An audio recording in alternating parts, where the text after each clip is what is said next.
Walking into my house, the atmosphere felt unsettlingly silent, a stark contrast to the vibrant surprise I had imagined all day. "I'm home," I announced, my voice echoing through the empty space, expecting to see my husband Nate's smiling face or hear our daughter's giggles. Instead, a pair of unfamiliar high heels caught my attention, an intrusion in our cozy nest. Curiosity morphed into confusion as I followed the trail leading to the living room.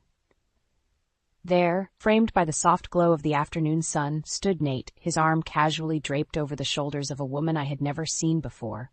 Her beauty was undeniable, but it was the intimacy of their posture that stung. "Happy birthday, Eliza," Nate greeted, his grin wide and unsettling. "Who's this?" My voice was steady, despite the whirlwind of emotions inside me. "Our guest for today," Nate replied nonchalantly. "Meet Alex Carter, my lover." The room spun as his words sunk in. "Lover?" I echoed, disbelief clouding my judgment. "Yes, and since it's your birthday, I thought it's the perfect time to give you your present." Nate's tone was eerily calm as he handed me an envelope. Inside, the words "divorce agreement" screamed back at me, a cruel joke masquerading as a gift. This is a joke, right?" The words barely escaped my lips, each syllable a struggle. "No joke, Eliza. I want a divorce. I'm in love with Alex," Nate declared, as if discussing the weather, not dismantling our life together. The coldness in his eyes, the ease with which he shattered our vows, was more painful than the betrayal itself. "You want to throw away our life for a fling?" "Alex is not a fling. This is real. And you're just not enough anymore." His words were a knife, each syllable twisting deeper. The woman, Alex, remained silent, a spectator to the wreckage of my marriage. "Enough, Nate. If you want this divorce, you'll regret it. But you'll get what you wish for," I said, my voice laced with a calmness I didn't feel. Nate's smirk faded, replaced by a flicker of uncertainty. "You think you can make me regret this? Watch me." My reply was a whisper, a promise of the storm to come. As I turned to leave, the gravity of the situation weighed heavily on me. My marriage, the love I thought we shared, was over. But in its ashes, a resolve was born. Nate would regret this betrayal, not today, but soon, and I would make sure of it. The silence of my bedroom offered no comfort as I lay awake, the scene from earlier replaying in my mind. The audacity of Nate's betrayal, his cruel unveiling of his affair on my birthday, was a wound that festered with each passing second. But it was his next actions that solidified my resolve for revenge. The morning after the revelation, Nate had the nerve to sit at the breakfast table as if nothing had happened. He poured himself coffee, the normalcy of the act a slap in my face. Alex was nowhere to be seen, but her presence lingered like a bad smell. "Nate," I started, my voice steady despite the turmoil inside. "You really think you can just replace me with her? And on my birthday?" He shrugged, a gesture so filled with indifference it fueled my anger. Timing was coincidental. "But yes, I think Alex and I will be very happy." "Happy?" I scoffed. "You destroy our family for a fling, and you think you'll be happy?" "Alex is not a fling," Nate snapped, his facade slipping for the first time. "She understands me, unlike you." "Understands you? Or flatters your ego?" I retorted, unable to keep the bitterness from my voice. Nate's eyes narrowed.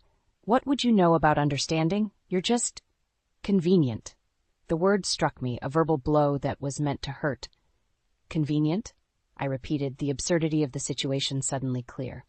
"Well, let's see how convenient life is without me handling everything for you." Nate's confidence wavered, a hint of realization dawning. "What are you saying?" "I'm saying, enjoy your happiness with Alex. But remember, actions have consequences. You'll see." I left the table, leaving Nate to ponder my words. The next steps were clear in my mind. Nate had chosen his path, blinded by infatuation and arrogance. He had underestimated me, thinking I would crumble under his betrayal. He was wrong. As I started planning, the idea of revenge wasn't just a fleeting thought. It was a promise. Nate would realize the gravity of his mistake, not just in losing me, but in underestimating my resolve. The betrayal had shattered something within me. But from those pieces, a new, determined Eliza was emerging, one that Nate would soon learn to fear. A month had swiftly passed since Nate's unfathomable betrayal, and the wounds he inflicted remained raw. Yet amidst the turmoil, a plan had taken root, one that promised not just revenge, but a revelation of Nate's folly. The day I decided to confront Nate and Alex was ordinary. with the sun casting a warm glow over what was to be the stage of Nate's unraveling. I found them together in the living room, their laughter a jarring melody in what used to be a home filled with genuine joy. Enjoying ourselves, are we? My voice cut through their merriment, causing Nate to stiffen and Alex to silence. Nate, we need to talk. About the divorce. And about Alex, I said, my tone leaving no room for the usual deflections. Nate eyed me warily, sensing the shift in my demeanor. What about it? It's about her famous writer status. You see, working in publishing, I have a good memory for authors. And Alex, I turned my gaze to the person who had invaded my life. I can't seem to recall any of your work. Alex's confidence seemed to waver under my scrutiny, a crack in the facade they had so carefully maintained. Nate, however, laughed off my accusation. You think you know every writer out there? I know enough to recognize a lie when I see one, I retorted sharply. Nate's amusement faded, replaced by a flicker of concern. What are you getting at, Eliza? Simply put, I doubt Alex is who you think she is, and I intend to find out the truth. The threat hung heavy in the air, a challenge to the web of deceit they had woven. Nate's reaction was immediate and defensive, a sign I had struck a nerve. You're just jealous, Eliza. You can't stand the thought of me being happy with someone else. Jealous? The accusation was laughable, and I let my disbelief show. No, Nate, I'm curious, and I'm going to do a little digging. Let's see what truths come to light. I left them with those parting words, a promise of the storm to come. The confrontation was not just about exposing lies. It was about reclaiming my power, about showing Nate that his betrayal would not leave me broken, but stronger, more determined. As I began my investigation into Alex's supposed literary fame, the pieces started falling into place. Each discovery, each lie uncovered, was a step closer to my revenge. Nate had chosen his path, blinded by lust and deception. He had failed to see the strength in me, mistaking my love for weakness. But as the truth about Alex began to unravel, so too would Nate's illusions. The confrontation was just the beginning. The real drama was yet to unfold, and I would ensure Nate watched as his world crumbled around him, piece by piece. My investigation into Alex Carter's background revealed a web of lies so intricate it was almost impressive. Armed with undeniable proof, I confronted Nate and Alex, determined to expose the deceit that had upended my life. I found them in what used to be our shared home office, now a testament to Nate's betrayal. Without preamble, I laid out the evidence I had gathered. Alex Carter, or should I say Alex Connors, not a writer, but quite the actor. Nate's face paled, a stark contrast to Alex's growing unease. What are you talking about, Eliza? Did you really think you could fool me? Your famous writer is nothing more than a fabricator of lies. There's no record of any Alex Carter publishing anything. But Alex Connors, on the other hand, has quite a history of deception. What Alex attempted to interject, but I wasn't finished. Save it. I'm not interested in anything you have to say. Turning to Nate, I continued, you brought this person into our lives, into our daughter's life, based on what, a fantasy? Nate stumbled over his words, the reality of the situation finally dawning on him.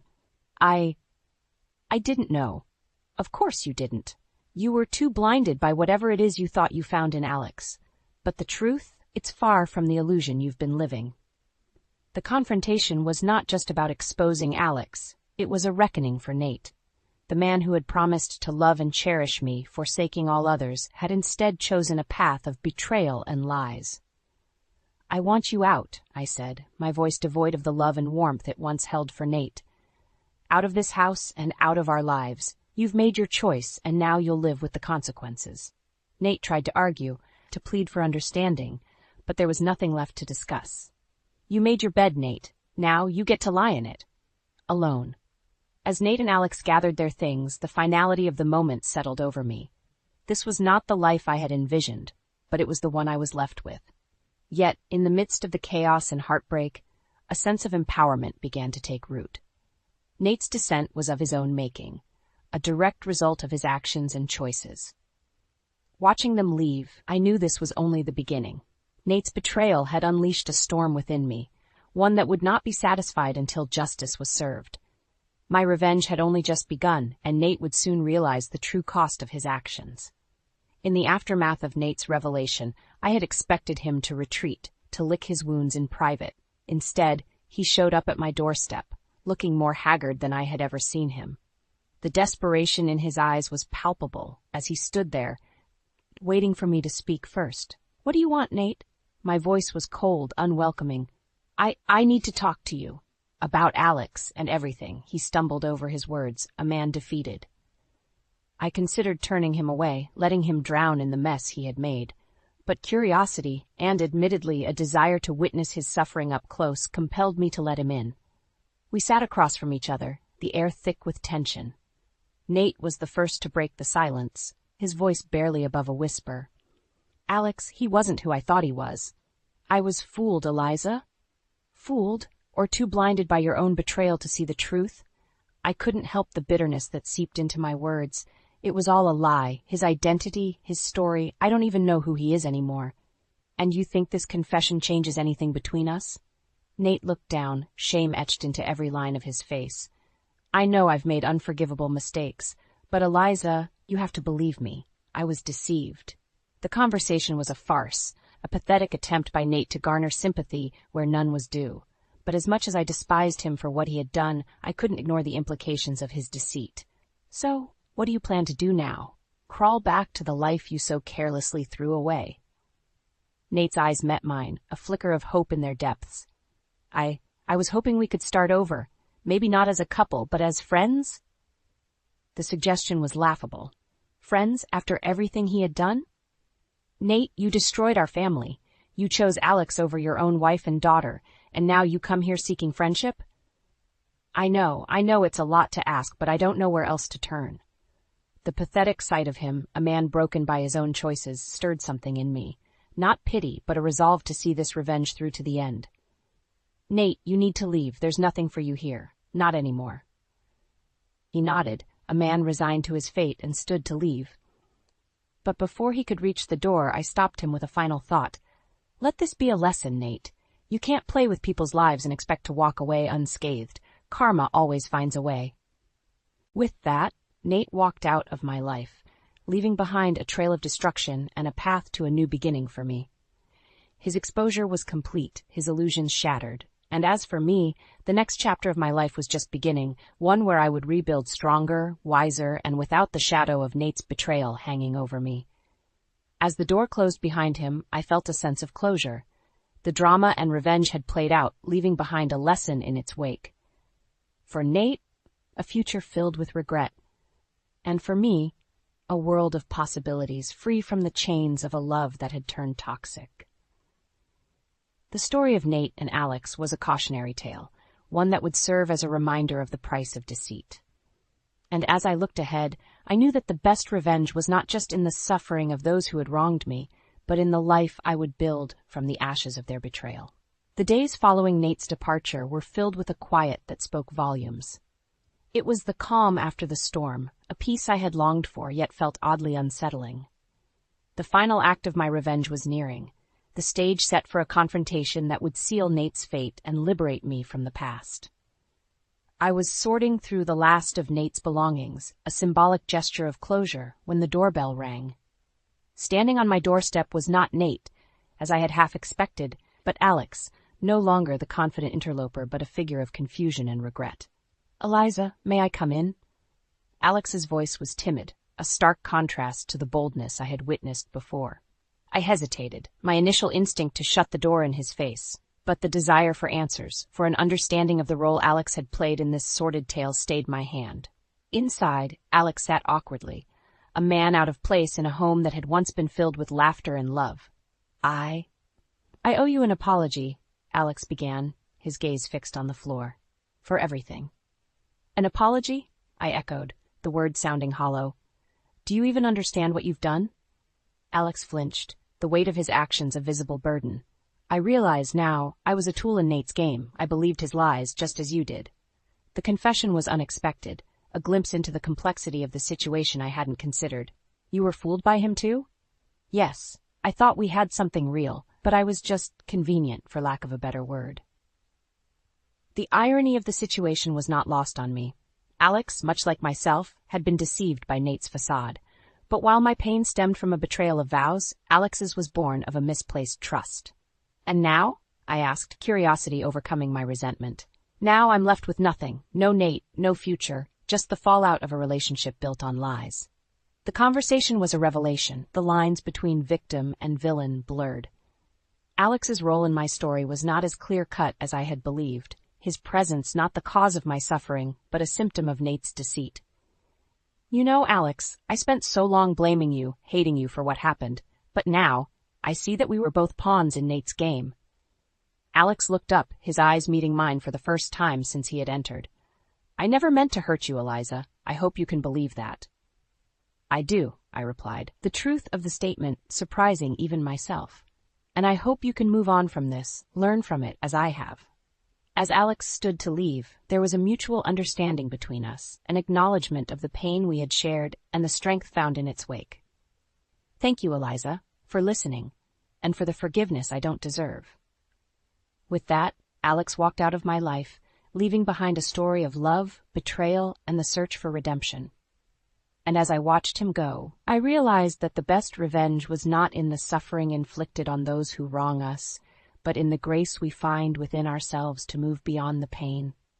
The fallout of Nate's betrayal had brought me to the lowest point in my life, but it had also shown me the resilience of the human spirit, the capacity for forgiveness, and the endless possibilities that lay on the other side of forgiveness.